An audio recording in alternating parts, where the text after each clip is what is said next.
Aquí va el contenido completo.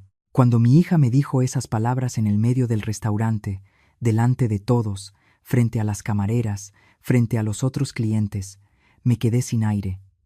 Yo había llegado con ilusión esa tarde. Habíame arreglado con cuidado. Me había puesto el perfume que ella me regaló el año pasado por mi cumpleaños. Pensé que íbamos a tener una conversación normal, dos mujeres tomando café, madre e hija. Pero cuando me senté frente a ella, y la sonrisa que yo tenía se fue desapareciendo poco a poco cuando vi la forma en que me miraba. «Mamá», dijo ella con una calma que me helado por dentro, «papá me contó todo. Me dijo que tú eres la que lo obligaste a salir de la casa cuando yo tenía 10 años, que tú eres la que lo alejó de mí, y yo estuve creyéndote durante todos estos años. Me estuve mintiendo a mí misma. Quiero que sepas que ya no quiero tenerte en mi vida». Eran las palabras más crueles que alguien me había dicho en 63 años de existencia. Y lo peor no fue lo que dijo. Lo peor fue la forma en que lo dijo, como si fuera algo que había decidido hace mucho tiempo, algo que ya había procesado, algo que no necesitaba ninguna explicación más. Para ella, yo ya era la villana de una historia que su padre había escrito durante lustros. No dije nada. No me quejé. No le pregunté cómo se ocurrió eso. Solo la miré durante un momento largo y le dije: «Está bien, mija. Si eso es lo que necesitas sentir, entonces está bien». Ella se sorprendió. Yo lo vi. Esperaba que yo llorara, que yo le suplicara, que yo me defendiera. Pero yo no le di esa satisfacción. Me levanté de la mesa sin prisa, tomé mi bolsa y caminé hacia la salida sin voltear. Cuando llegué a la calle y el aire de la tarde de Guadalajara me dio en la cara, estuve caminando durante mucho tiempo sin saber para dónde ir. Solo caminar, solo pensar, solo aguantar.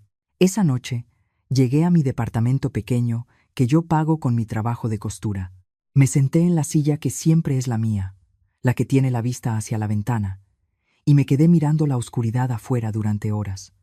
Mi nombre es Carmen, Carmen Reyes. Tengo 63 años. Y durante más de 20 años, mi vida entera estuvo rota sin que yo supiera exactamente por qué. Mi exesposo se llama Ernesto. Nos conocimos cuando yo tenía 20 años en la feria de San Marcos. Era alto, simpático, tenía una sonrisa que me hacía pensar que el mundo era un lugar más bonito de lo que realmente era. Nos casamos pronto, quizás demasiado pronto. Quedé embarazada con mi hija Sofía cuando yo tenía 22 años. Era una bebé preciosa. El día más feliz de mi vida fue cuando la sostuve por primera vez en mis brazos en el Hospital de la Madrona. Pero desde muy temprano, la cosa complicada fue que Ernesto no era el hombre que yo había creído. Era encantador con los otros. Era amable, gracioso, le caía bien a todos. Pero adentro de la casa era diferente. No me pegaba, no era eso. Era algo más difícil de ver, más difícil de nombrar. Me decía que yo era tonta, que yo no entendía las cosas, que yo siempre arruinaba todo. Me decía esas cosas tan seguido que yo empiezo a creerlas. Cuando Sofía tenía 10 años, Ernesto decidió que quería irse. Me dijo que necesitaba espacio, que el matrimonio lo asfixiaba, que yo era demasiado necesitada. Me dio un ultimátum: o me separaba de mi madre, que vivía en un pueblo cercano y con quien me veía cada semana, o él se iba. Yo no entendía por qué. Mi madre era una mujer buena, quizás demasiado buena, pero a Ernesto nunca le gustó ella, y yo siempre noté eso. Traté de mantener la paz. Traté de ver a mi madre menos seguido, pero eso no fue suficiente. Un día llegué a la casa y sus cosas estaban desaparecidas. Me dejó una carta muy corta. En la carta le decía a Sofía que mamá lo había obligado a irse, que no fue su decisión, que yo lo había abandonado. Esa carta fue el principio de todo. Fui a buscar a mi madre esa misma noche, llorando, sin entender. Mi madre me recibió en sus brazos como siempre lo hacía. Me preparó chocolate y me dejó hablar. Cuando terminé, ella solo me dijo: «Mija, lo siento mucho. Hay cosas que yo no puedo decirte todavía, pero algún día las vas a entender». Yo no entendí esa noche lo que ella quería decir, pero lo guardé en algún lugar de mi memoria como una cosa que algún día iba a tener sentido. Los años después de la separación fueron muy difíciles. Ernesto se mudó a otra ciudad en Jalisco. Sofía iba a visitarlo cada vacaciones. Yo la mandaba con ropa limpia, con comida, con cartas que yo le escribía a mi hija para que la tuviera cerca. Sofía regresaba cada vez más callada, cada vez más distante, cada vez más parecida a lo que Ernesto le estaba construyendo adentro. Cuando Sofía tenía 15 años, un fin de semana llegó a la casa más callada que nunca. Se sentó en la mesa de la cocina y me miró de una forma que yo nunca había visto, como si yo fuera una persona desconocida. «Mamá», me dijo, «papá me dijo que tú no lo dejaste ir, que tú eres la que lo corrió, y que por eso él sufre tanto». Yo le pregunté, «¿Qué te dijo exactamente?». Y ella me contó. Me contó cómo Ernesto pasaba las noches hablándole de mí, cómo le decía que yo era una mujer fría, que yo nunca lo amé de verdad, que yo solo quería controlarlo, cómo le hacía pensar que la culpa de todo siempre fue mía. Esa noche yo no dormí. Me quedé escuchando a Sofía dormir en su cuarto y me pregunté a mí misma, ¿en qué momento perdí a mi hija? ¿En qué momento empezó a creerle a él más que a mí? Pero yo no supe responder esa pregunta. Y los años siguieron pasando. Cuando Sofía cumplió 20 años, empezó a visitarme menos. Cuando cumplió 28, me llamaba solo en mi cumpleaños y en Día de Muertos. Y la conversación era siempre muy corta. Cuando cumplió 30, yo le pregunté si podíamos tomarnos un café, y me dijo que estaba muy ocupada, y yo no insistí.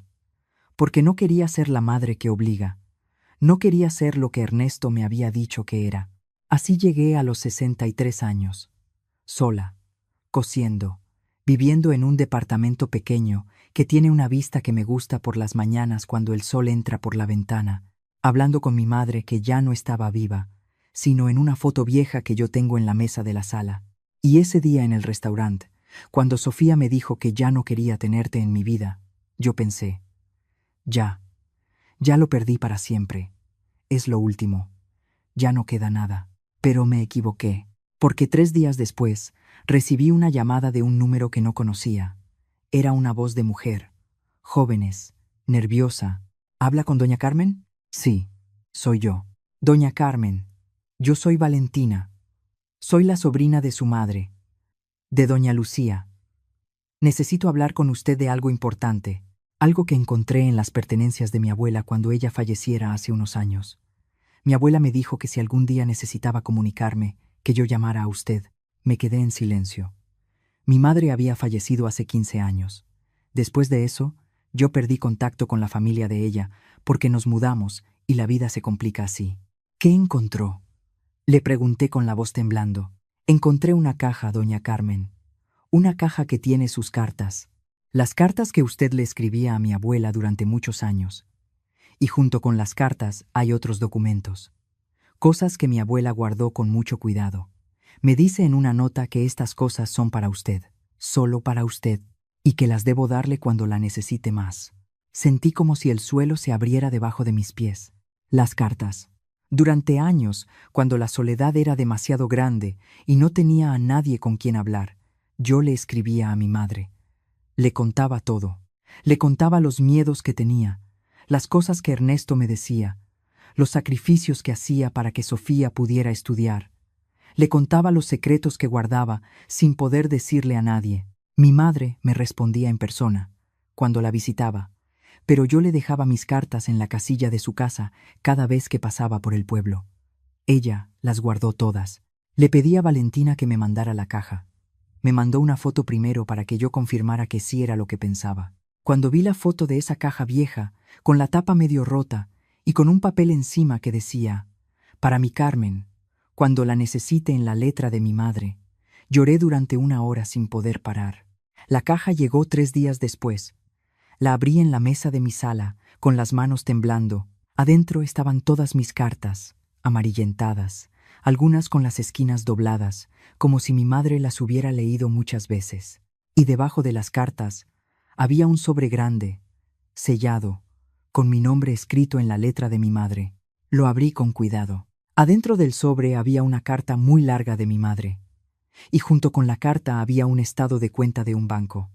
Una cuenta que yo no conocía, a nombre mío. con una cantidad de dinero que me dejó sin palabra. Empecé a leer la carta de mi madre. Mi querida Carmen, si estás leyendo esta carta, significa que el momento ha llegado. El momento en que necesitas saber lo que yo guardé durante tantos años. Cuando conociste a Ernesto, yo vi algo en él que tú no podías ver en ese momento. Lo vi desde el principio. Lo vi la primera vez que vino a cenar a nuestra casa, y la forma en que te hablaba cuando pensaba que yo no escuchaba. Lo vi en los ojos de los niños del vecindario cuando él pasaba por la calle. Era un hombre que sabía estar bonito por fuera, pero por adentro tenía una oscuridad que yo conocía muy bien, porque mi padre fue igual. Traté de decirte. No te lo dije de forma directa, porque tenía miedo de que lo tomaras como un rechazo, como una madre que no quiere que su hija sea feliz. Y así, cometí el error más grande de mi vida. Me callé cuando debí hablar. Cuando Ernesto se fue y te dejó esa carta horrible para Sofía, yo fui a hablar con él. Le fui a buscar a la casa que tenía alquiler en la otra colonia. Le dije que yo sabía lo que él estaba haciendo, que yo sabía que no era verdad lo que le estaba diciendo a tu hija. Le dije que si no paraba, yo iba a contarte todo. Ernesto se puso muy enojado. Me amenazó. Me dijo que si yo hablaba, él iba a asegurarse de que nunca más vieras a Sofía. Me dijo que iba a tomar las medidas legales necesarias para que yo no pudiera acercarte a ella. Yo tuve miedo. Tuve mucho miedo. No por mí, por ti, por Sofía, porque yo sabía que Ernesto era el tipo de hombre que cumple sus amenazas. Y así, me quedé callada. Y es el mayor pecado que yo cometí en mi vida. Pero hice una cosa más. Cuando Sofía tenía 12 años y yo la llevaba al doctor, le vi los papeles del colegio donde Ernesto había puesto que él solo era el que pagaba por los estudios de Sofía. Me enteré de que la realidad era diferente. Tú eras la que trabajaba en la fábrica de maquiladora doble turno para pagar la escuela de Sofía. Tú eras la que hacía los costuras por encargo los fines de semana. Tú eras la que pidió el préstamo al banco, que tardaste 7 años en pagar. Ernesto no contribuyó ni un centavo a los estudios de tu hija, pero él era el que recibía el crédito. Guardar eso callada fue otra cosa que no puedo perderme a mí misma. En la cuenta que encontrarás con esta carta hay dinero que yo guardé durante toda mi vida. Desde cuando tenía 20 años iba poniendo poquito a poco. No es mucho, pero es suficiente para que puedas empezar de nuevo, para que puedas hacer lo que siempre quisiste hacer y lo que tuviste que dejar por la vida. Nunca te dije esto porque tenía miedo de que Ernesto se enterara y la exigiera. Pero ahora es tuyo, mija, es tu libertad. Te amo. Siempre te amé, aunque no siempre supe demostrarte. Tu mamá. Cuando terminé de leer la carta, el café que había hecho esa mañana ya estaba frío. El sol había pasado de un lado al otro de mi ventana. No sé cuánto tiempo estuve sentada ahí leyendo y releyendo cada palabra. Saber eso, todo eso, cambió la forma en que yo vi los últimos 20 años de mi vida. Todo lo que sentí que no entendía, todo lo que me pregunté una y otra vez sin tener respuesta, de repente tenía sentido. Pero la persona que más necesitaba saber esas cosas no era yo, era Sofía, y no sabía cómo darle esa información sin que ella me rechazara otra vez. Estuve 3 días pensando, 3 días sin dormir bien, sin comer bien, solo pensar en cómo poder llegar a mi hija, porque Sofía me había dicho que no quería tenerte en su vida. Si yo le mandaba un mensaje, quizás ya no lo leyera. Si yo le llamara por teléfono, quizás no me contestara. Entonces decidí hacer algo diferente. Le mandé un mensaje muy corto, solo un mensaje. Le escribí: Mija, sé que no quieres hablar conmigo, y yo lo entiendo. Pero hay una persona que sí quiere hablar contigo, tu abuela. Ella te dejó algo para ti. No contestó ese día, ni el siguiente. El tercer día, en la noche, me llegó un mensaje de Sofía. Solo decía: ¿de qué hablas? Le respondí: tu abuela guardó cartas que yo le escribí durante 15 años. Y junto con las cartas hay cosas que tu abuela quería que supieras. No te pido que me perdonas, te pido que las leas. Otro día pasó sin respuesta. El día siguiente me llamó. Mamá, me dijo. Y en ese momento la forma en que dijo mamá fue diferente. No tenía el filo que tenía en el restaurante. Tenía algo más, algo que yo no podía definir exactamente pero que se sentía. ¿Puedes mandarme la caja? Le mandé la caja, le mandé todo, las cartas, los documentos, la carta de mi madre, el estado de cuenta, todo, y después de eso, no supo más nada. Pasaron 4 días sin que Sofía me dijera nada, 4 días en los que yo caminaba por mi departamento, como en sueño, no dormía, no me concentraba en nada, solo esperaba. Solo me preguntaba qué estaba sintiendo mi hija mientras leía todas esas cosas. El 5.º día, a las 6 de la mañana, cuando yo aún no me había levantado de la cama, mi teléfono empezó a sonar. El nombre de Sofía parpadeando en la pantalla. Me llamó. No contesté, porque el corazón me estaba latiendo tan fuerte que no podía moverse. Llamó otra vez, y otra vez, y otra vez. Cuando finalmente contesté, la voz de mi hija estaba rota. «Mamá», dijo, y yo escuché que estaba llorando. En 33 años, solo la había escuchado llorar así una vez. El día en que su perrito pequeño, el que tuvimos cuando era niña, se enfermó y se fue. «Mamá, necesito verte. Necesito que venga a donde estoy». No dije nada por un momento. Solo la escuché respirar. «¿Para qué, mija?», le pregunté. «Para que me diga otra vez que no quieres tengas a mí en tu vida». «No, mamá, no. Eso es lo que quiero decirte que no es verdad, que nunca fue verdad. Mamá, leí todo, todo. Las cartas, la carta de la abuela, todo. Y necesito que sepa que lo siento mucho». Y así, en ese momento, con mi hija llorando al otro lado del teléfono, supe que la cosa que más me había pedido a Dios durante muchos años estaba pasando. No era un sueño, era real. Le dije que iba para allá, y colgué el teléfono. El camino desde mi departamento hasta la casa de Sofía tarda 40 minutos en Cambre normal. Esa mañana tardé casi 1 hora porque las manos me temblaban tanto que no podía manejar bien. Llegué a su casa, que es un lugar bonito en una colonia tranquila. Cuando bajé del auto, Sofía ya estaba en la puerta. Tenía los ojos hinchados, la ropa arrugada, el cabello desordenado. Parecía no haber dormido en días. No le dije nada. Yo no necesitaba hablar en ese momento. Solo me acerqué a ella y la abracé. Y ella se quebró entre mis brazos. Se quebró como la cosa más frágil del mundo. «Mamá», me dijo entre el llanto, «¿por qué no me dijiste nada durante todos estos años?».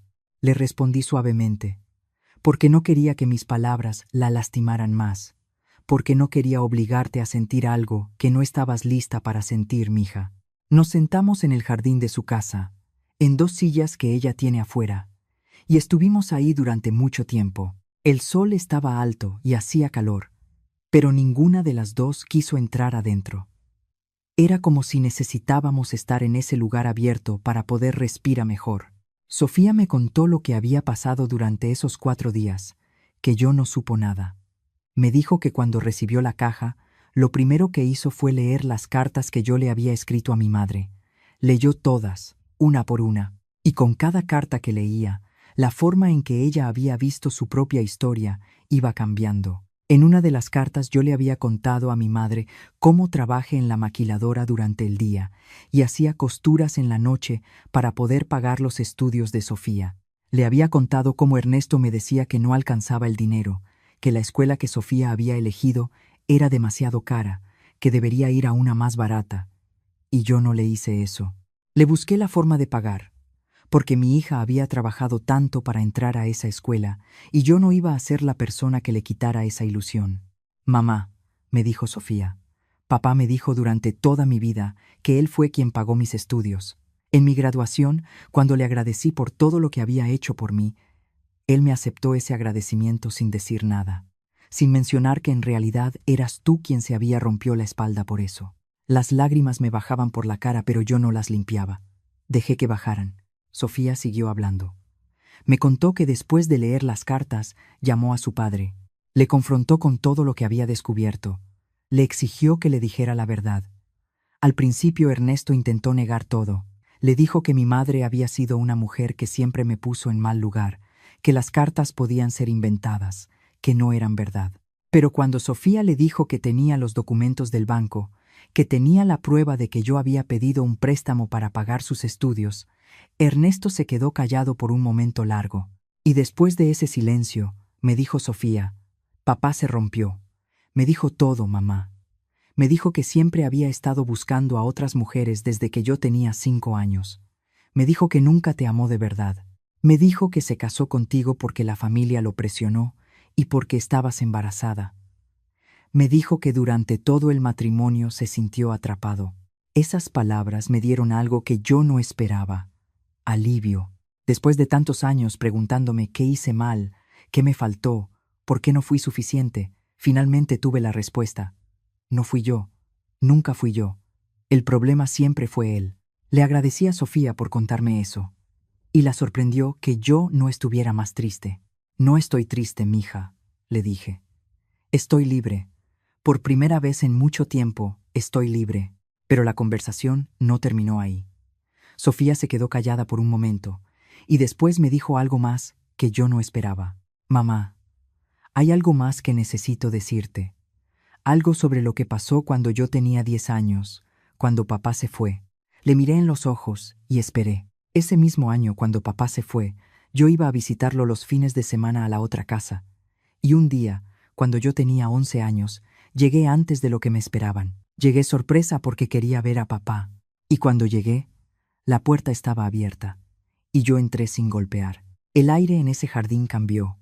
Yo sentí algo en el estómago que no era hambre. Sofía siguió hablando, pero ahora con la voz más baja, más despacio, como si esas palabras costaban esfuerzo sacarse. Encontré a papá con otra mujer en la sala.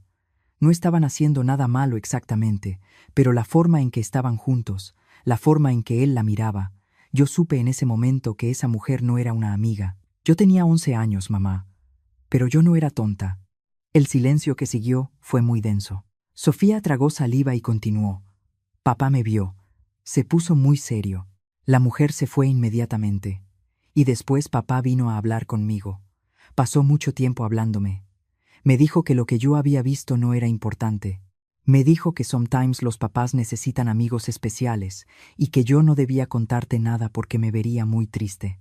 Me dijo que si yo me callaba, yo estaba protegiéndome a ti. Y yo, que yo adoraba a mi papá, yo creí. Las lágrimas que yo tenía guardadas desde hace años salieron todas de una vez. No pude controlarlas. ¿Y desde ese día?, le pregunté. Desde ese día me quedé callada. Y papá siguió hablándome de ti. Me fue diciendo poco a poco que tú no lo amabas, que tú eras la culpable de que él no pudiera ser feliz. Y yo, mamá, yo estaba dividida todo el tiempo, porque yo lo veía cómo me trataba, yo lo veía cómo te tratabas, pero al mismo tiempo escuchaba a papá decirme que todo era tu culpa, y yo no sabía a quién creerle. Me llevo la mano a la boca. Mi hija había cargado ese peso durante más de 20 años. 20 años de silencio, 20 años de estar en medio de dos personas que la estaban rompiendo por adentro. ¿Por qué nunca me lo dijiste?, le susurré. Porque papá me dijo que si yo te lo decía, tú te destruirías. Me dijo que eras débil, que no podrías soportarlo. Y yo, que era una niña que quería protegerte, le creí. Y después de muchos años ya era demasiado tarde para decirte. Ya era demasiado difícil abrir la boca y decir en voz alta lo que yo había guardado desde los 11 años.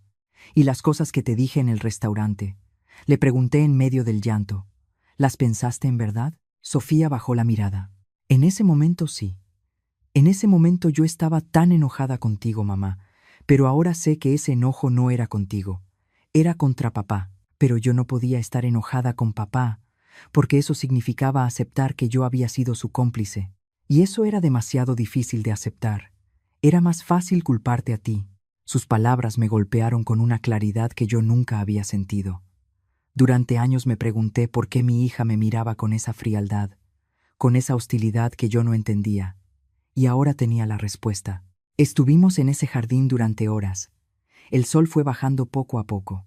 Hablamos de todo, de los años perdidos, de las cosas que nunca dijimos, de los secretos que nos separaron, y por primera vez hablamos de verdad, no las conversaciones cortas y superficiales que teníamos antes, no las llamadas en cumpleaños donde ninguna de las dos decía lo que realmente sentía.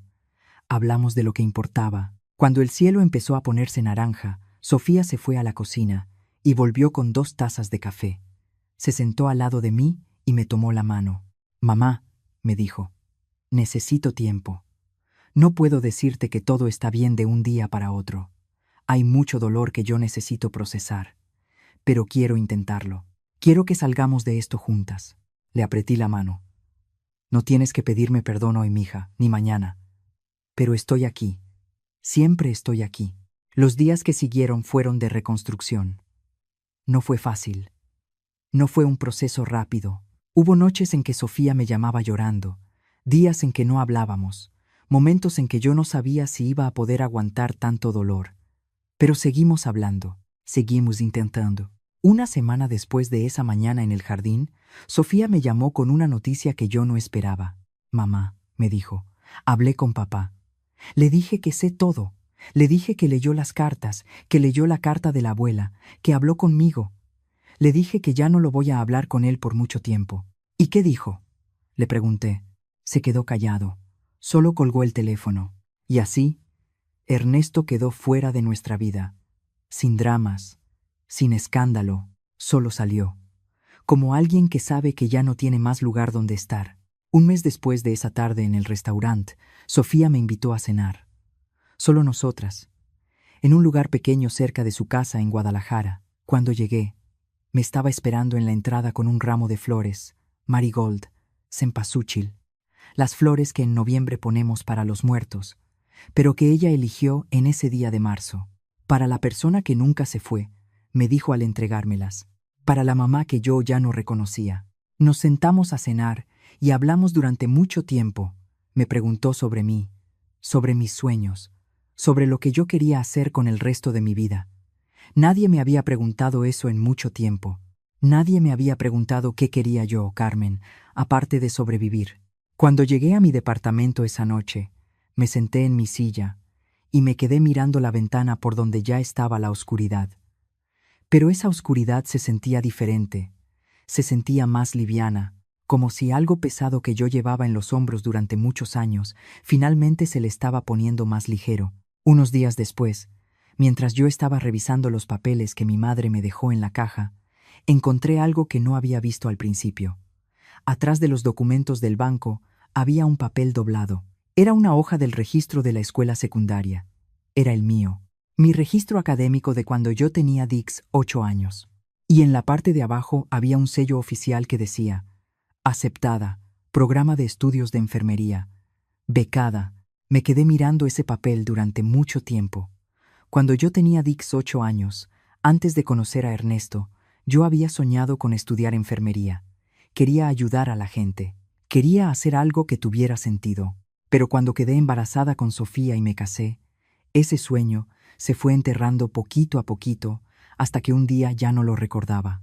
Mi madre lo había guardado, como guardó las cartas, como guardó el dinero, como una cosa que algún día yo iba a necesitar. Le mandé foto del papel a Sofía. Me contestó inmediatamente: «Mamá, ¿lo vas a hacer?». «No sé, mija», le respondí. «Tengo 63 años». Y Sofía me mandó un mensaje que me quedó en el corazón. «La edad es solo un número, mamá. Tú siempre me enseñaste eso cuando yo me decía que no podía con algo en la escuela. Ahora es tu turno de escuchar tu propia lección». Me quedé pensando en eso durante mucho tiempo, y después de unos días me enteré de que había programas de estudios para adultos mayores, cursos de salud que no necesitaban los mismos años de estudio que la medicina tradicional. No iba a ser doctora ni enfermera profesional, pero podía aprender. Podía hacer algo con mis manos que fuera más que costura.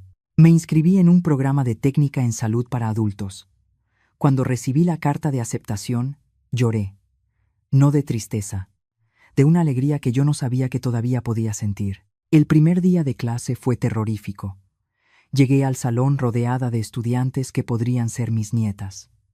Me sentí rara, me sentí fuera de lugar. Pero cuando la profesora empezó a hablar de por qué es importante cuidar a los otros, supe que estaba exactamente donde debía estar. Los meses de estudio fueron difíciles.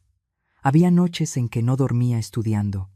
Había momentos en que me preguntaba si no estaba demasiado vieja para esto. Pero cada vez que me sentía así, recordaba la carta de mi madre. Nunca es tarde para convertirse en quien estabas destinada a ser. Sofía fue mi mayor apoyo durante todo ese tiempo. Me ayudaba a estudiar cuando visitaba. Me mandaba mensajes de ánimo cada mañana. Celebraba cada examen que yo pasaba como si fuera un triunfo grande. Y poco a poco, nuestra relación fue reconstruyéndose. No de la misma forma en que estaba antes. Era diferente. Era nueva. Era más honesta. Un año después de esa tarde en el restaurante, me gradué. Sofía estaba en la primera fila aplaudiendo con lágrimas en los ojos. Yo tenía 64 años, el cabello más canoso que nunca, y una sonrisa que yo no sentía desde hace mucho tiempo. Conseguí trabajo en una clínica comunitaria. Atiendo a personas mayores que, como yo, fueron olvidadas por un mundo que valore la juventud sobre la experiencia. Cada paciente que yo ayudo me recuerda por qué yo elegí este camino. Cada gracias que me dicen sana algo adentro de mí que estaba roto desde hace mucho tiempo. Ernesto intentó comunicarse conmigo una vez, meses después de mi graduación. Me mandó un mensaje largo por WhatsApp. No lo leí completo, solo le respondí: te deseo lo mejor, pero mi vida sin ti por fin tiene sentido. Nunca escribió más. Hoy, mientras escribo estas palabras, estoy sentada en el jardín de la pequeña casa que compré con mis propios ahorros, en un lugar tranquilo, fuera de Guadalajara. Tengo flores de todo tipo en el jardín: marigolds, rosas, dalias, las flores que mi madre siempre tuvo en su casa cuando yo era niña. Las palabras cruel que mi hija me dijo en ese restaurante fueron el momento más doloroso de mi vida. Pero ahora, mirando atrás, veo que fueron también el empujón que yo necesitaba para despertar de un sueño muy largo en el que no era yo la persona que yo realmente era. A veces, el dolor más grande es el que nos obliga a abrir los ojos. Sofía viene a cenar los domingos. Ha empezado una relación nueva con un hombre que me trata con respeto, que cuando me ve sonríe como si yo fuera algo valioso, no un estorbo. Hablan de formalizarse el próximo año. Y yo, Carmen Reyes, a mis 64 años, finalmente soy quien siempre debí ser. No una mujer que se define por lo que otros le hicieron. Soy una mujer que decidió levantarse. La vida no termina cuando alguien te rompe el corazón. La vida empieza de nuevo cada vez que tú eliges seguir caminando. Si esta historia te llegó al corazón, déjanos tu like y suscríbete. Cuéntanos en los comentarios qué momento te hizo sentir algo. Comparte esta historia con alguien que lo necesite escuchar. Recuerda, nunca es tarde para empezar de nuevo.